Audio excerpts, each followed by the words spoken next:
Hello there, Mr. Dipman. Hello there, John. Nice to see you.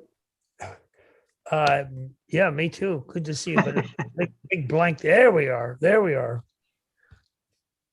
Hey, Valerie.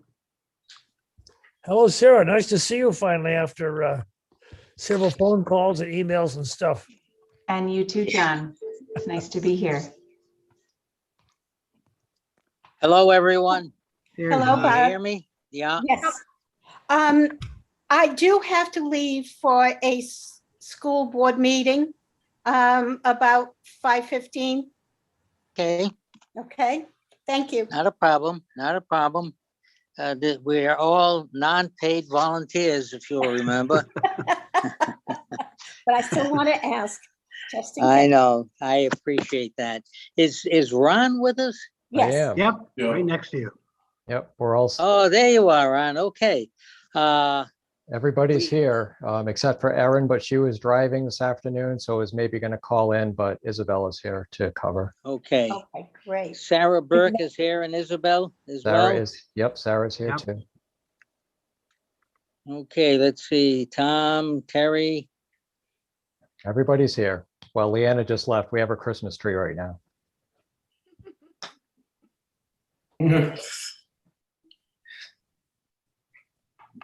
You're muted, Bob. Yep. There My he is. thing is, all right, well, I have been informed by trustee secretary, Ron Wolanski, that we have a quorum. I'll call the meeting of June the 9th to order, just a little after 4:30 PM. And would ask us to address the first item, the May 12th minutes. Are there any questions or issues with that? If not, the chair will entertain a motion to receive, adopt, and receive the same. So moved. Okay, all those in favor signify by saying aye. Aye. Aye. I think that's everybody. Thank you so much. Going to the second matter, discussion of youth career training opportunities. Sarah Burke from the Chamber of Commerce is with us, and I would invite her to weigh in on that issue. Thank you, Sarah? Bob. Thank you very much. And thank you to John for the invitation to join you again. It's nice to see your faces. I hope everyone's surviving this hot day. Humid and hot, the summer has arrived. So John and I have had some really wonderful conversations, catching him up a little bit on my role, and I know you've seen the job description and a bit more about my background, but Youth Career Specialist, a partnership between the East Bay Community Action Program and the Greater Newport Chamber of Commerce. And my role, I wear a few different hats, but in a nutshell is to try and partner with not just the membership of the chamber, but really with the greater business community to really leverage the youth that are here to help them fill employment needs or internship opportunities if they present themselves.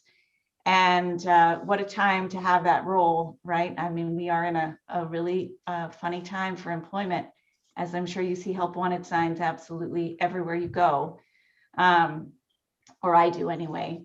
So John and I have talked a little bit about some of the initiatives that the chamber is working on.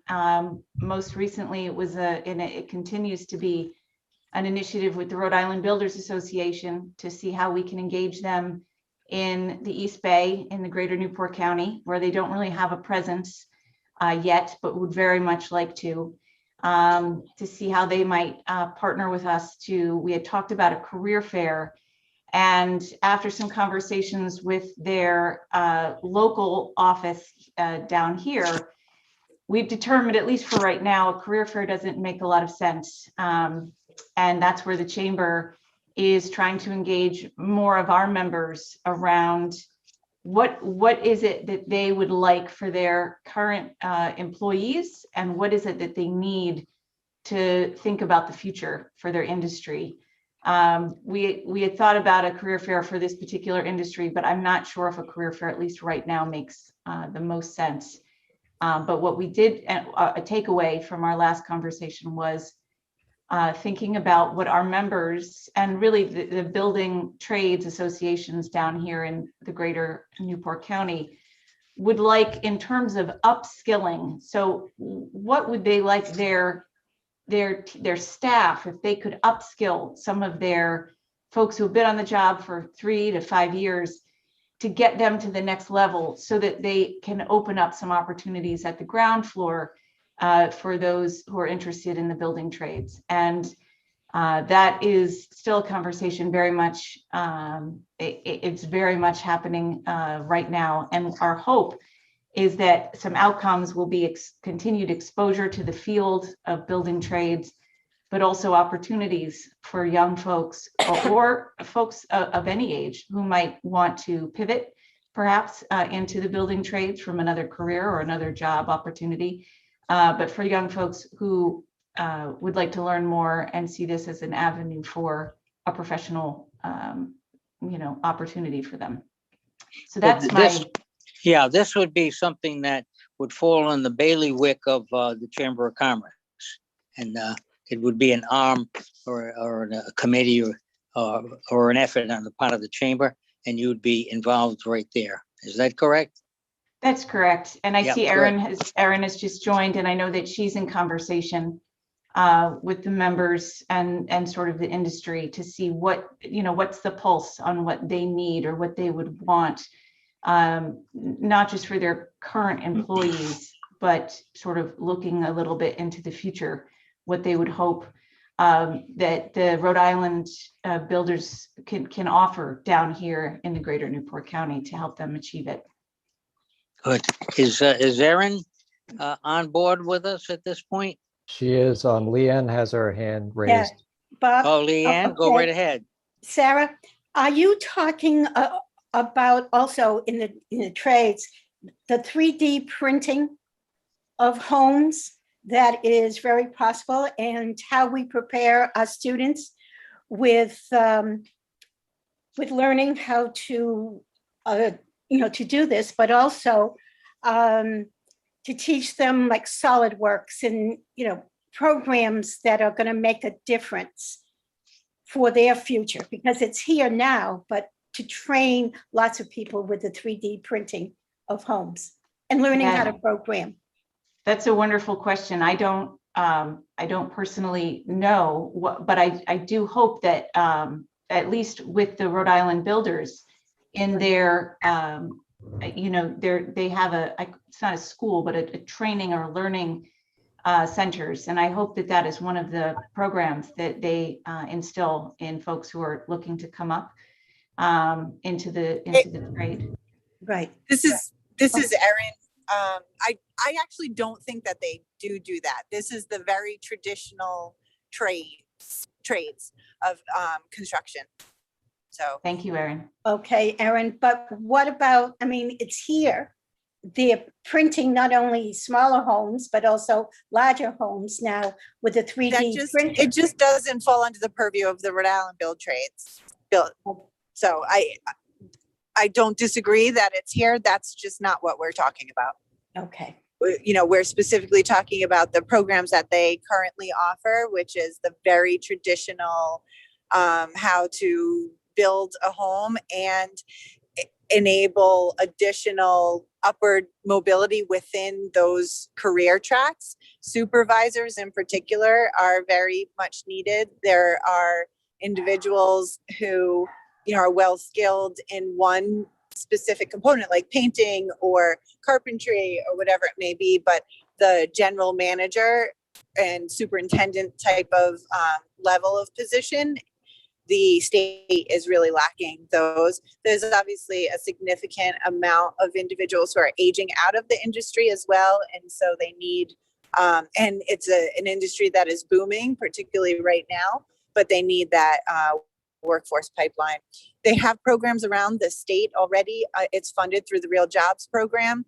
Right. They work with specific contractors and help to place people directly with companies after they complete the programs, or with unions to, offer them other opportunities, but they don't offer any of these programs in the East Bay. And all we're trying to do is bring their existing programs to the East Bay to offer opportunities to the residents, the students, and the broader community, particularly because we have, a lack of access to the trades, particularly on the island. Right.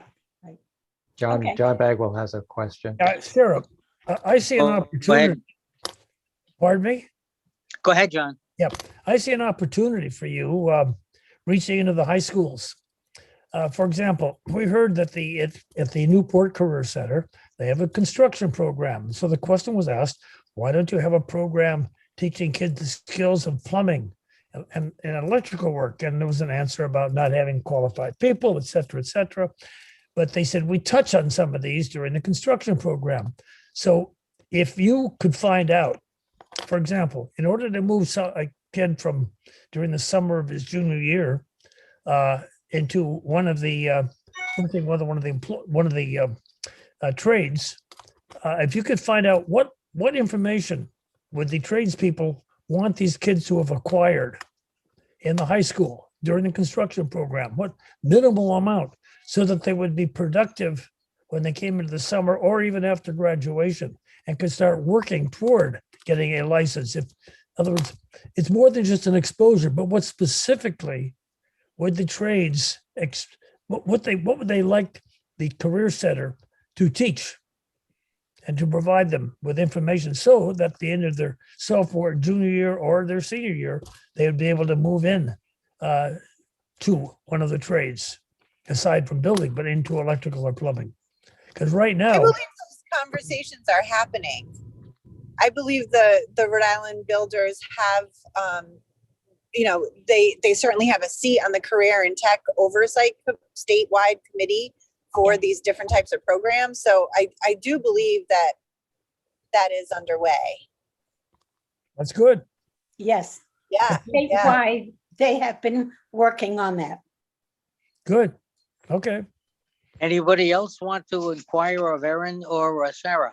Tom has a question. Yes, Sarah, I don't know if Tom, you've gotten go around right to ahead. meeting with Junior Achievement recently, but I was involved this past month in their program on career awareness and the tools that actually are being funded by the Governor's Workforce Board to help individual kids make decisions about what careers to pursue.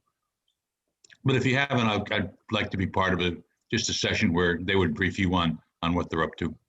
Yeah, Tom, I welcome that. I welcome any and all introductions. No, I haven't had an opportunity to speak with them, but I would very much like to. Bob? Okay, And maybe just Anyone one other else? thing, one quick anecdote. I had some electrical work done at my house recently.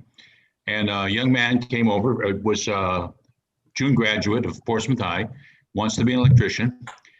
He was on his way to New England Tech and had a career plan all mapped out for himself. So, I mean, the stuff is happening somewhere. what role, Erin, do you see the chamber playing going forward with this effort?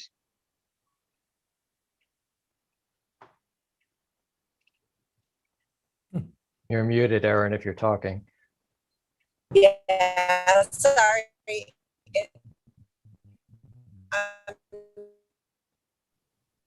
Bad connection. Yeah, Yeah, she's in her vehicle, so right. Yes. we Hit or should miss. try. that's going to Valerie, be problematic. Valerie has a Also question. driving, so I think Valerie had a question. Go ahead, Valerie. I'm sorry, while can we're you not waiting. hear? Yeah. This is Valerie. I just wanted to bring up for Sarah and Aaron, it's my understanding that the Girl Scouts actually has a program with Home Depot around building these types of skills. So it might be something worth inquiring, just locally, right? Our own Home Depot.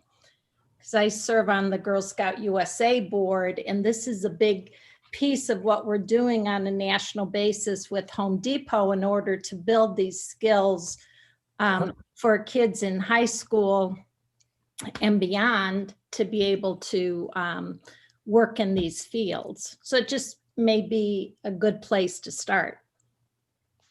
Well, I'm going to suggest that Erin and the chamber stay in touch with us.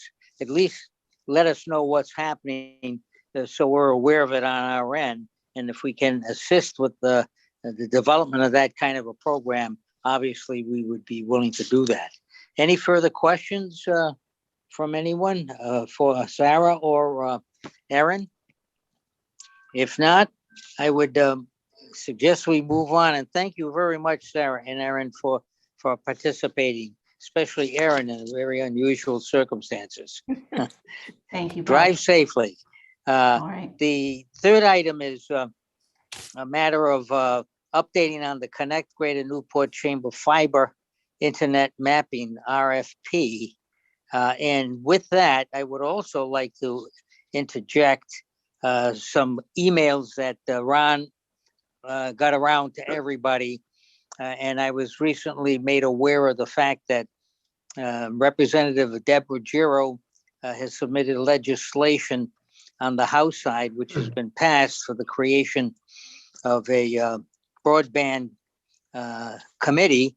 And that is something that's been looked at by the Portsmouth Economic Development Committee, as well as the Tiverton Economic Development Committee. And the word is that any kind of support for the passage of the bill, which is now in the Senate, would be helpful. So I'll let Ron give us an update on the internet mapping RFP and anybody else who wishes to discuss that. And then I do want to have you address whether we're in a position to support the bill that's pending in the Senate. So Ron? I'm just gonna turn it over to Isabel. I think she has an update on where we are with the RFP. Okay, Hi. Isabel. Hi, Bob. Very, very quick update to let everybody know that we have selected a vendor and we're in the final negotiations. So we'll have more detail to share at the July 14th meeting. And we're working through the details of how we'll do the broadband assessment and the planning, and specifically getting a schedule from the vendor and an action plan. It's estimated that it will take 2 to 3 months. So we would intend to have something ready to go in the fall. And we're also looking at the purchase of what's called speed test data with a company called Ookla, which will let us do sort of an assessment of what the carrier claims versus sort of what we're actually experiencing on the ground. So we'll have much more information when we finalize the contract. Great. Which great. hopefully will be, I think, this week or early next week. Okay. John, you had a question? Yeah, I have, yes. When you say broadband, you mean fiber optics? Yes, but we're also asking the vendor to look at other solutions. So we're aware that, implementing or extending fiber can be expensive and take some time. So that's one of the things that we're working through, is what are just helping us understand how we can bridge the gap, and if there are other technologies that we might use in the interim to improve access and connectivity. So it's not, when you say broadband, it doesn't necessarily mean just fiber optics. That's what I'm hearing you say. Is that correct? Exactly. So we're trying to map out other solutions as well, especially if we can do some things a little bit faster. Yeah, Erin is gonna jump in. Yeah. Go ahead, Erin. As long as you can hear me, I'm sorry. Yes. But I just wanted to, I think that was a great question, John. This is specifically on broadband. The RFP that we have put out is to get a status of what the speeds look like, what Oh, dear. Yeah. She's left. accessibility looks like, and where there are gaps. We know that we have a significant amount of fiber, the greater Newport region. Oh, Erin, you're cutting out a little bit. Yeah, it's tricky. She's on the road and she's Yeah. driving. So, so John, what I can do is I can follow up with the committee with the specifics on the study. So Erin, as Erin said, it's focused on broadband and also trying to map out some solutions. Well, MEDAC, over the years, I forget the name of the consultant, the lady that worked for the chamber, but basically, what I took away from her study or the work that she was doing was we have this strong fiber optic cable that's running all through the island that's available to the schools, the town hall, the hospitals, Newark, etc. And that it's a matter of figuring out a way to tap into that. But then the key problem is getting the last mile, getting from that piece into each of the offices or the homes or wherever the people want to tie into it. And that's the expensive part, and that's the problematic part. And there was discussion about bringing a competitor to Cox to come in to manage this, etc. So it's that last mile. We have fiber optics on the island, lots of it. So the question is getting from that last mile to the connection. And I hope that the study you're looking at, the mapping, addresses that problem, because that's the problem. Yes. So that's what the study will focus on. It's that last mile and how do we connect businesses and businesses to it, right? Excuse me for Yeah. asking again. You said you selected a vendor to do the mapping? Yes, but we are in final negotiation on the Okay. contract. Yeah. Okay, so you anticipate that's going to resolve itself in due course? Yes. Okay, well, you're aware, I would imagine, of Deborah Ruggiero's efforts with the House Bill 5148 Substitute A, which has been, I believe, passed by the House of Representatives. And the purpose of the act is to establish an 11-member broadband council to create a plan to increase the use of broadband service in the state, and for the appointment of a broadband coordinator to be designated in the Commerce RI department as access to federal and get access to federal funds and coordinate with the council. That, I believe, is pending before the Senate. And Deborah and I spoke earlier today, and her thought is that we should support the passage of Substitute A, House 5148, and get that done this session. There was some suggestion by the Portsmouth Economic Development Committee and Steve Johnson that they wanted to make a modification to include someone from the Navy, Newark. But Deb points out very astutely, if you want to make a change to that bill, that then has to be passed by the Senate and back to the House, and then sent back to the Senate. And that would pretty much be the death knell for the bill. And she's very strong in her position that the bill Substitute A should be passed by the Senate so we can at least establish the broadband council. And I put that out. I think, Ron, you emailed a copy of the Substitute A to everyone? Yeah, just about an hour ago or so. Yep. You sent it to me. I forwarded it out to everyone, and Right. that is the version, it appears, that was just passed by the House. Yep. So if we might, I'd like to have the committee consider approving an endorsement by MEDAC of House Bill 5148 Substitute A, so we can write to the Senate and ask the Dominic Ruggiero and company to act favorably on this before the session is over. I open it up to comments. Leanne has her hand up. I have a Leanne? question, Bob. And they Yep. also, at the General Assembly, they also talked about, and we have too, is that we've got to get some infrastructure into low-income housing, and also, for the students and also for the elderly who don't have that access. So even if we get the broadband, they can't afford it, but they don't have the infrastructure and or the money to pay for it. So they were looking into that also. How can we pay this for everyone? Because, there are some students who didn't have access to the internet when we were Yeah. on COVID. And now with the elderly, you have our seniors who can stay at home and the doctor can come in, help them that way if they have the internet. I think that's a problem that exists now and will continue to exist. And I would think that the first step is to establish a broadband council and a coordinator, Oh, yeah. raise these issues with them so that they can put those in place and on their agenda when they seek federal funds to coordinate all these efforts.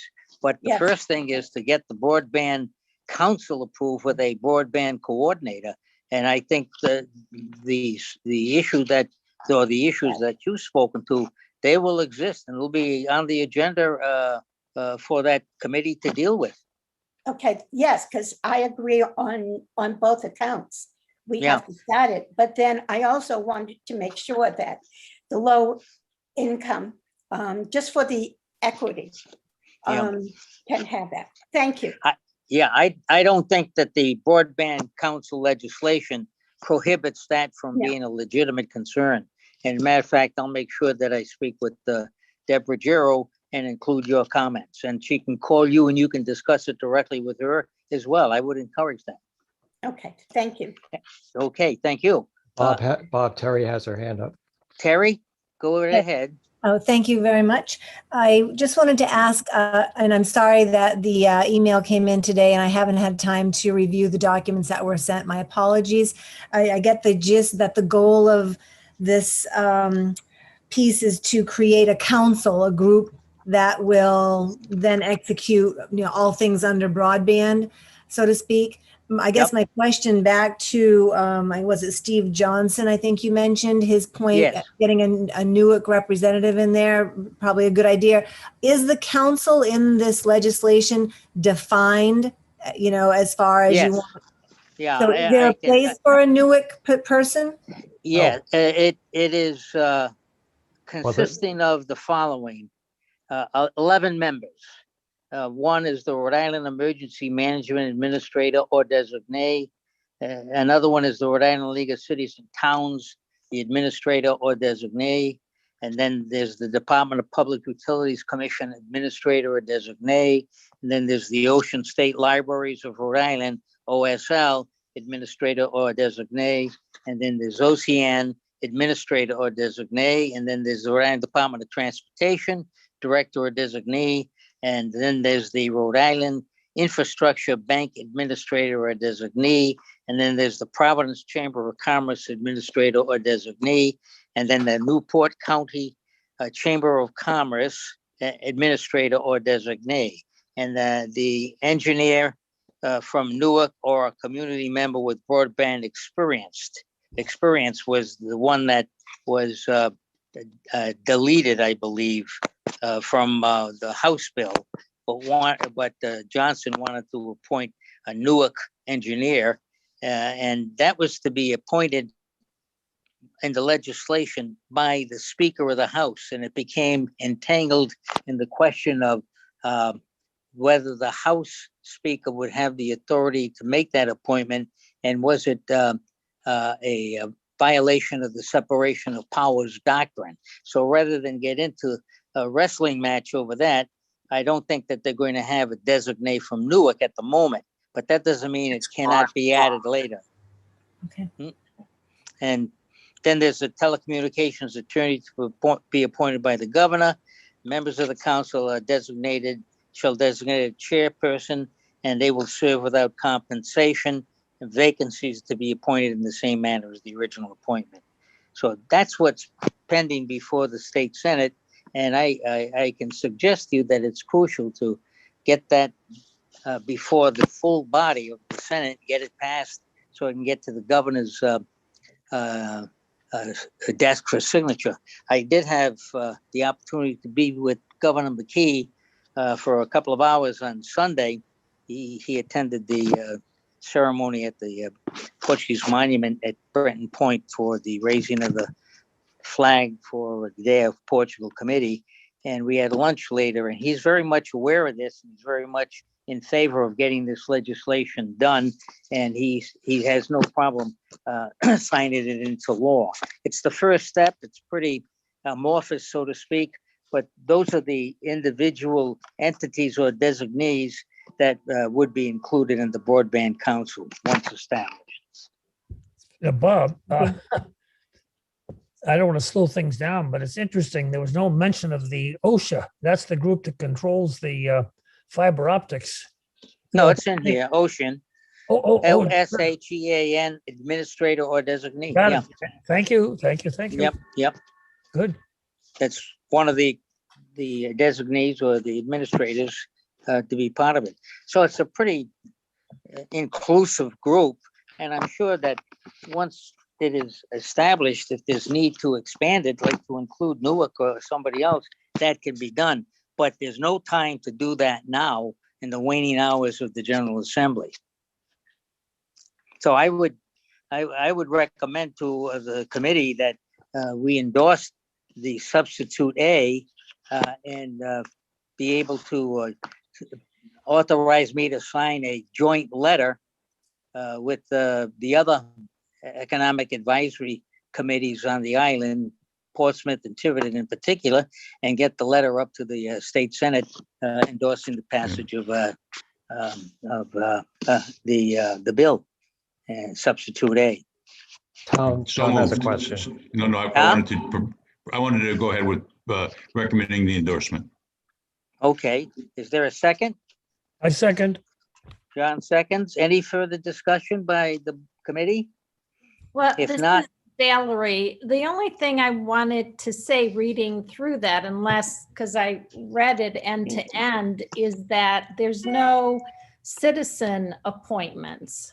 So they're all, organizations or business entities, right? But there's no citizens that have broadband experience that are appointees. I'm just used to other states having always. That could possibly be by the telecommunications attorney appointed by the governor, would be from the general public. And if there's need to be more specific and include for transparency, the member from the public, I'm sure that can be done at a later time. But I think that at this point, there's no, the perfect is the enemy of success and progress. And this is not a perfect piece of legislation by any means, and it will be tweaked, but it's got to get passed first so that you can have something to tweak. Yeah, no, I agree. It's merely an observation. Yep. Okay. Well, a good one though. Thank you. So if there's no further discussion, to authorize me to sign the letter on behalf of MEDAC along with other economic development entities on the island, including but not limited to Portsmouth and Tiverton. All those in favor signify by saying aye. Aye. Aye. All those opposed? Hearing none, I suspect that the motion passes unanimously. Thank you so very much. Going on, Ron, the update of the West Main Connington redevelopment efforts and the RFI, which I understand has been released and sent out. Could you address that item? Sure, absolutely. Yeah, you're correct. And you may have seen the news story in the paper, and we've got advertising and it's on the website, and we're trying to get it out as many ways as we possibly can to generate some interest. As you know, there was limited response the last time we did this back in March of 2020. We've already received, according to our IT folks, over 400 hits on our website, people looking at the document. So that's a good sign. Great. I fielded a couple of calls so far. The way the process is working, potential respondents are supposed to submit any questions to me next week in writing via email, and then I'll respond with a single document answering all of the questions I receive at the end of next week. And then the responses are due on July 1st. So, fingers crossed, I think we're going to get a much better response than we did last time, and hopefully get some good ideas from potential developers for what could be done with that property, which is of course the goal of the effort. And I think, Ron, previously you put together a package for the MEDAC members showing the resulting proposed design of the Connington Highway West Main Road site, which was made part of the RFI. So it's out there, and I think we'll get some very responsive inquiries, if you will. And hopefully this time around, we'll be able to keep this thing moving. I know the council has taken a different position and is willing to endorse going forward with the concept and seeing what's out there without any commitment to anyone in particular at the moment. And the way it's set up, as Ron indicates, Ron will have his fingers all over the document and be able to report back to us just what's happening, if anything. Okay? John has a question. John? Yeah, I made an observation, but I think it was too late to incorporate it in this since the RFI was already out. We're asking the people to respond, giving their quote, their vision. And I think the vision would incorporate civic facilities. Kind of like asking an architect, saying, I want you to build a house. I want your vision of what the house is. I think that as an alternative, when we get around to doing an RFP, I would like the RFP to people responding to make a proposal that includes all the land being used for the highest and best use. We'll say that's all for housing, commercial, mixed use, etc. As one piece, and to show the tax income that would come from that, the level of affordable housing, I mean, what the prices would be. And then as a second step, say, we don't have any idea what you really have in mind, what you'd like to put here. But here's a proposal setting aside 2 acres of land. You figure out what you want to do with it. But if you set aside 2 acres, it's going to have the following impact on the taxes, because of those businesses. There'll be less housing. The rents might be higher, but and let the town then say, okay, if we set aside 2 acres or 3 or whatever for civic use, that's going to impact the taxable income. But if the town decides that's an important priority, at least they will know what the cost is in terms of tax revenue and the impact on the affordability of the housing. But they can, anyway, that's my thought, Ron. Well, John, I appreciate your focus on this, and it's getting down to the details that really aren't spelled out specifically in the RFI. But I don't think your concept and the use of portions of this area for civic purposes is excluded from the form of the RFI the way it has been submitted. There's a lot to be discussed between now and when the council has to make a determination on what it wants to see out there and who it wants to have as a joint developer, public-private development arrangement going forward. So your thoughts are not going to be excluded, and they can be included, I think, going forward. But that was the idea. those are just my thoughts. Sure. Well, consistent with just something to keep in mind, Yep. Ron, as you move forward into an RFP. That's all. Yeah, Yep. I think what'll happen is, we'll get the responses back July 1. And I need to talk to Sean about this, but my thinking is that all of the responses get forwarded to the town council. The town council will have an opportunity to review what was submitted. They may ask for public workshop or advice from committees, and perhaps including MEDAC on the responses. That there's a lot of discussion left to be had. Yeah, that's my view as to how it will be proceeding.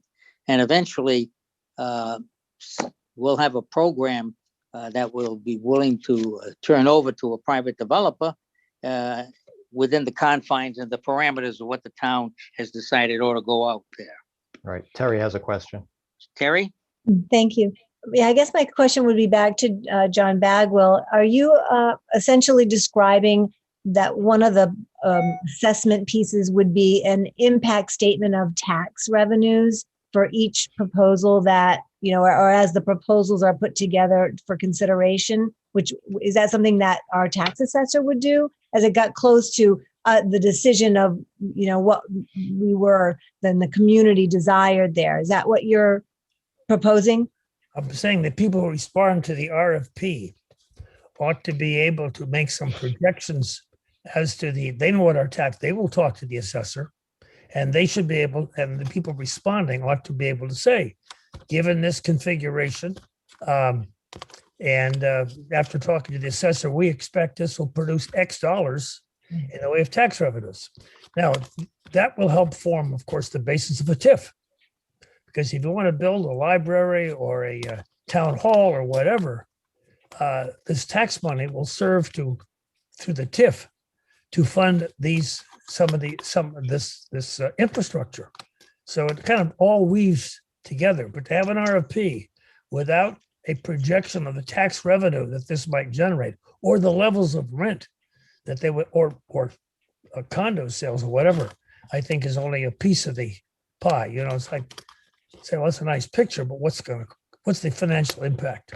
Right. But John, there's two differentiating documents here.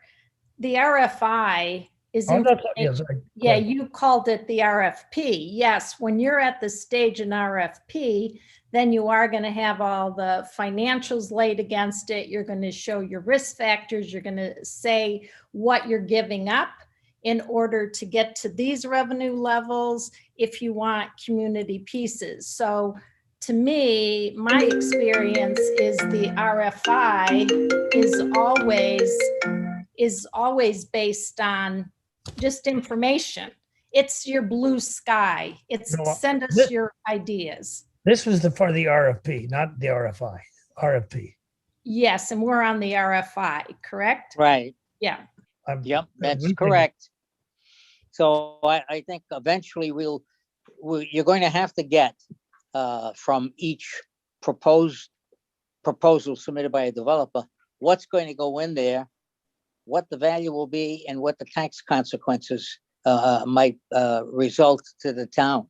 I mean, if I were on the council, I'd want to know that before I made a decision.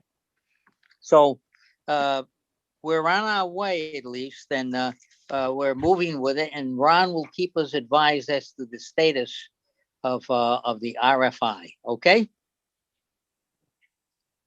Update on the Atlantic Beach overlay zone district. Where is it, Ron? It is at the town council. There is a special meeting scheduled for next Tuesday evening, 6 o'clock.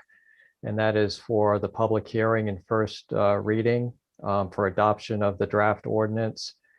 So during that meeting, and that's the only item on the agenda, it's a special meeting that the council set up. What's the date on that? It would be June. The 15th. June 15th. Next Tuesday.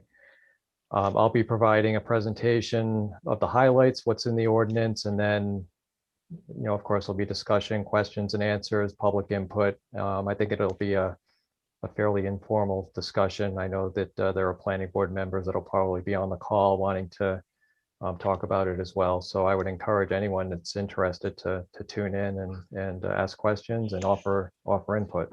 Okay, that's on the overlay zoning district for the Atlantic Beach. Right. Okay, moving on to the issue of potential undergrounding of the utilities at the Atlantic Beach District.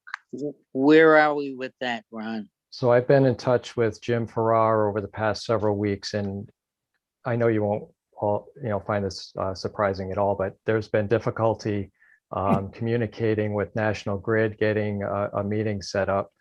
The response we got, it was actually pretty prompt. The town's municipal liaison at National Grid offered to coordinate a meeting with Jim and myself and the engineering team that worked on preparing the feasibility study and the cost estimates. So now we're just waiting for that meeting to be organized. It's been a couple of weeks, and I can try to get in touch with that gentleman again. Okay. But as always, it takes time. Yeah, when you're dealing with an organization like National Grid, it ain't easy, as they say, but it's always expensive. That's for sure. On the status of the proposed roadway improvements, Ron, which includes the Atlantic Beach District streetscape, as well as the Purgatory Road sidewalk. What's Yep. the update on that? So the streetscapes project, as I've talked about before, is awaiting the town's decision on the undergrounding, because we can't proceed with the design until we know whether the undergrounding project is going to proceed. The Purgatory Road sidewalk, that's still in design. That it's underway. Our engineers are working on it as we speak. We're looking at completing the engineering necessary to go through permitting and DOT approval. And construction, we're still hoping probably for fall of 2022 for construction. Wow, that late, huh? Where are they with the design of the sidewalk? At what stage is the design at? We're done with the 30% design. That's been completed, and now the engineers are moving to the next step, and I'm trying to remember what that is, if it's 50% or 90%. Whatever it is, the next stage would allow us to go through the permitting process and DOT review.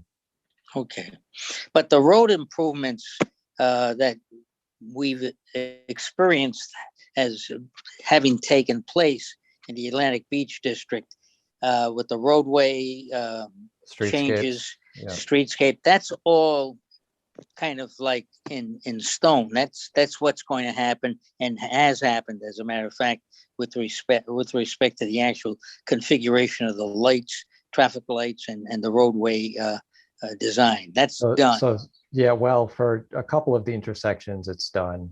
We still are awaiting the proposed roundabout at Aquidneck and Valley to be for that design to be completed. I'm not sure that it is at this point. That's been wrapped into a different DOT project. So those two are kind of proceeding at the pace of the other project, which happens to be the upper Aquidneck right reconstruction. So that's the kind of the holdup on that. The streetscapes project is not designed yet. That is in conceptual only, because we cannot design it, as I said, until we know what's going on with the undergrounding. But yeah, you're right. Two of the intersections have already been constructed.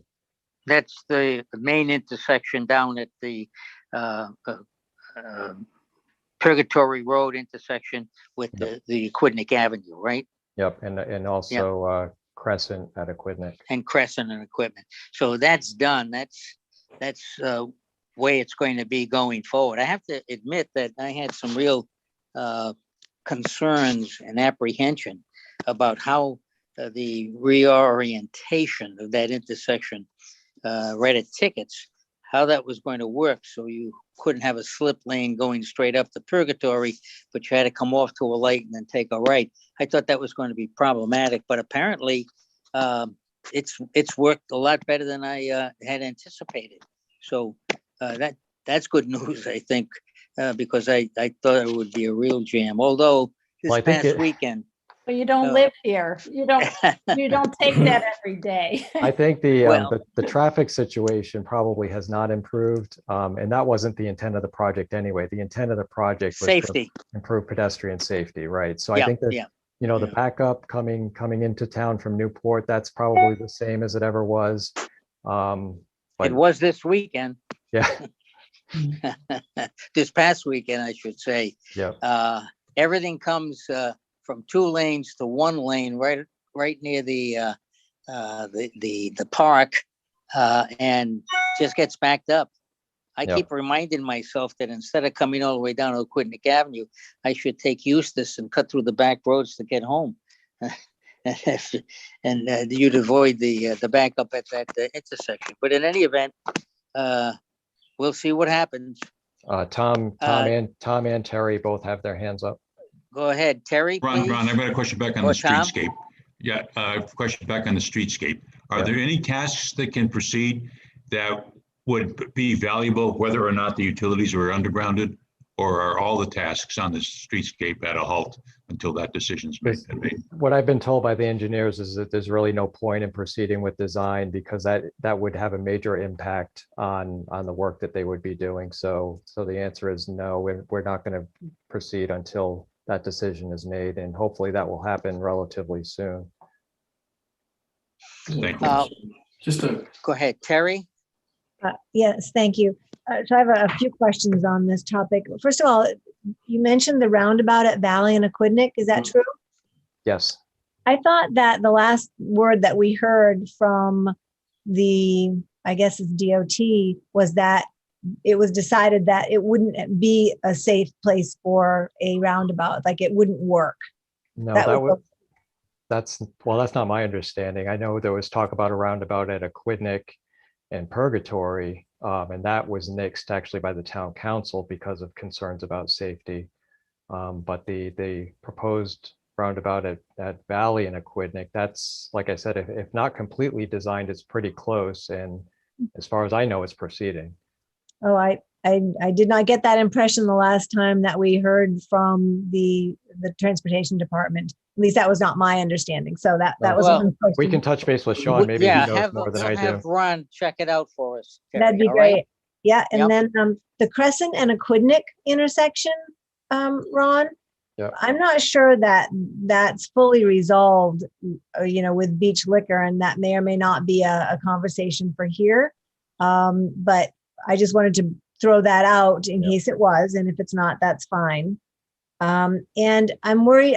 I did want to ask about the funding situation for the streetscapes and the pause with the undergrounding decision. And I believe when we last talked about it, there was an issue of we needed to bring it back, I think coming up at the second meeting in June, because there was funding that the town didn't want to hold up if that decision couldn't be made on the undergrounding. Did I have that correct? Well, if I'm understanding what was said, the funding issue that was talked about was the potential for submitting the project for the TIP, the State Transportation Improvement Program, and the funding that would, if it was approved to put in the program, funding would be coming through the state for that. So there is no funding currently assigned to that project for the streetscapes construction. We have the funding for the design. The funding for the construction has always been talked about seeking state funding through the TIP. We want to have a so-called shovel-ready project to then submit to DOT and statewide planning to get into the TIP. So that sort of time frame for getting that submission together, getting it submitted, although there's no active solicitation for new projects right now anyway. But once we have that design complete, we're going to be in a much better position to submit the project for state funding once we're able to. So there's no application for funding that we're at risk of missing at this point in time? No. Okay, very good. Thank you. Okay. Well, very thank you, Terry. Just a quick, Go ahead. Tom? Tom? Ron, going back to the roundabout at Aquidneck, they've got lights there now, and there's still a backup on Aquidneck. With the roundabout, don't you think that's going to even be worse? People are just going to be going around the roundabout a few times? I mean, Well, I would hope not. well, I mean, if they can't access Aquidneck, I mean, they're in a, just wondering about that. I don't know. Now, the engineers, I mean, you can say what you want about engineers, but hopefully they know what they're talking about, and they're confident that the roundabout is going to work better actually than the lights. In my experience, we have a couple of roundabouts up in northern Rhode Island. My mom lives in Cumberland, and they just installed roundabouts at a couple of problematic intersections, lots of backups, and it's much better now than it was. I think it's, as you suggest, it's going to take a little while for folks to get used to using them. Yeah. But once folks are used to using them, they work pretty well. Okay. Just They're comment. not towners, so they don't, they're not gonna have time to get used to them. Wow. Comment on that, if allowed, Mr. Chair? Go right ahead. Okay, thank you. The problem is that Aquidneck, it doesn't change during the busy season, that it is a one-lane road in both directions. And I think what David, and correct me if I'm wrong, is that if you have nowhere to go in your direction because of the backup, you either go around in circles or you go someplace you don't want to go into the neighborhoods.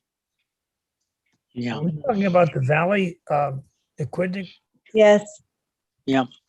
Yeah, it's something that has not been, in my mind, totally resolved. I came down to go to the monument ceremony on Sunday at around 10 o'clock in the morning. And when you get to that light at the intersection of Valley Road and Aquidneck, the cars were backed up on both sides of that light. They were backed up on Valley Road, and they were just stopped heading toward Newport. And I'm not too sure if that kind of intensity with vehicles in that area gets resolved in a better fashion with a roundabout instead of a light. At least the light stopped the cars on Valley Road from moving across into Aquidneck Avenue, the lower Aquidneck Avenue, and there was time for you to wait to get into it. But like Ron says, the engineers are supposed to be the experts, not us lay people. And I'm not absolutely sure that roundabout is going to work. But Ron, we'll get a status report on that on the basis of Terry's query. Where are we with it? Yeah, but I think it's still in the plans. I'll touch base with Sean and get the details. Okay. And talking about Sean, I did, after our last meeting, take the proposal on the boardwalk, if you will, by Ms. Welch, her presentation to us last time, and her suggestion that we would be able to really enhance the area by putting up a boardwalk trail on the west side of the businesses that face on Aquidneck Avenue. I managed to get a hold of Sean and Melissa, and I put them together and asked that they meet and determine just how we should approach this if we find it to be a good idea. And the basic concept was you really have to talk to Newport first and find out whether or not Julia Forge and Company would allow anything to be built there. And based on my experience with working with the Newport Water Department, that's problematic. But in any event, Sean should be meeting with Ms. Welch and getting back to us. Anything further? Yeah, I have one point. My hand is Yep. up. I think part of the streetscape was to be funded by a TIF, but it's so long as the town council doesn't, grabs the tax money that should be going to the TIF, we're not going to have the money to pay for it. So I mentioned that to our two council members, Barbara and Terry. I know that the pressure on getting a budget that works for the town. You grab the money out of that would be otherwise be going to the TIF, but there won't be the money that we had hoped there would be there, that we projected. I guess it's a balancing of needs. What can I say? But I think part of that money was to pay for not only undergrounding, which we may not do, but also for the streetscape. Just kind of an observation. Good observation. Ron, in your travels, when you connect with Sean Brown and get some upgrade information on some of the issues we just discussed, could you also share with him our concern as to will the TIF be working in this budget? Will there be monies from the Atlantic Beach District set aside? I think the last budget, and I wasn't really paying attention to it, the TIF money was taken and used for other purposes than for that district. I don't know what the council is going to do with it, but if you could find out from Sean what he anticipates the proposal will be made to the council, that would be helpful as well. I'll do that. Okay. Anything left for the good of the order? Because we got about 30 seconds. Very quickly, Mr. Chair. Yes. I will talk very fast. So I think that the TIF money was only grabbed last year during COVID, and I don't think it was grabbed this budget, but to be confirmed. Also, I just want to throw out there for the boardwalk proposal that there's a lot of talk about in different areas, a walking, biking, connected trail that would go from the beach out across the island. And I just wanted to throw that in everybody's purview as we're talking about this boardwalk and developing these recreational areas for visitors and residents. Yep. I've heard the talk about that, and let's hope it stays alive. Exactly. All right. Well, our next meeting, if I see it correctly, is July 14th. So the chair will entertain a motion to adjourn and to reconvene on the 14th of July. All those in favor? Is there a motion? I'm So moving. moved. Yeah. Okay, all those in favor? Aye. Signify by saying aye. No one opposes the adjournment, I'm sure. And we'll see everybody on July 14th. Have a great 4th of July in the Thanks, meanwhile. everybody.